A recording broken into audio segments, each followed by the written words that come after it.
Au nom véritable du Seigneur Jésus-Christ, que la paix divine soit avec vous.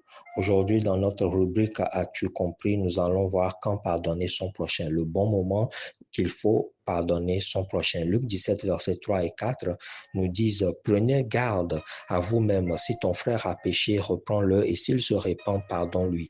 Et s'il a péché contre toi 7 fois dans un jour, et que 7 fois il revienne à toi, disant « Je me répands », tu lui pardonneras. » Alors la condition pour pardonner quelqu'un, c'est que la personne se répande, que la personne revienne à vous, et là, vous lui pardonnez.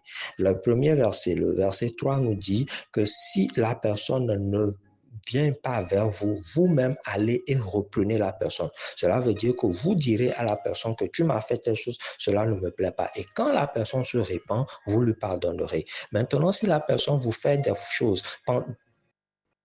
pendant la même journée 7 fois et que la personne revienne à vous, vous lui pardonnerez. Donc la condition, c'est que la personne revienne à vous et que la personne se répande.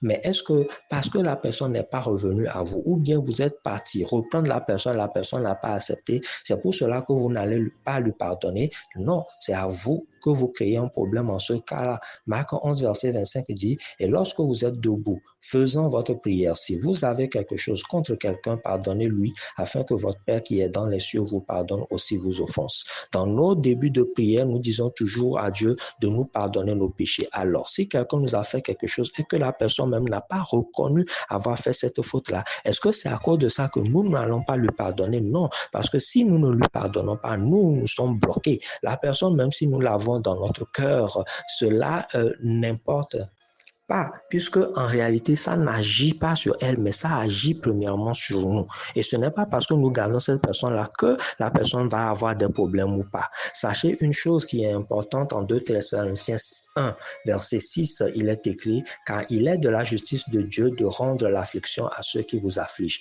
Que vous ayez pardonné la personne ou pas, Dieu va punir cette personne-là. C'est comme ça parce qu'il a dit, « À moi la vengeance, à moi la rétribution. » Ce n'est pas parce que Dieu vous dit de pardonner que lui ne va pas juger, mais il veut que vous vous dédouanez de votre responsabilité de vous venger et que lui, il s'en charge.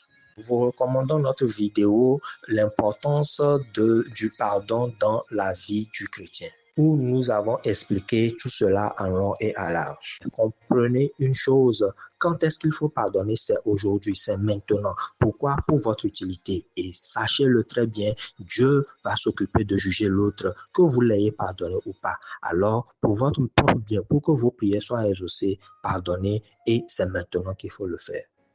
Que Dieu t'aide. Sagesse.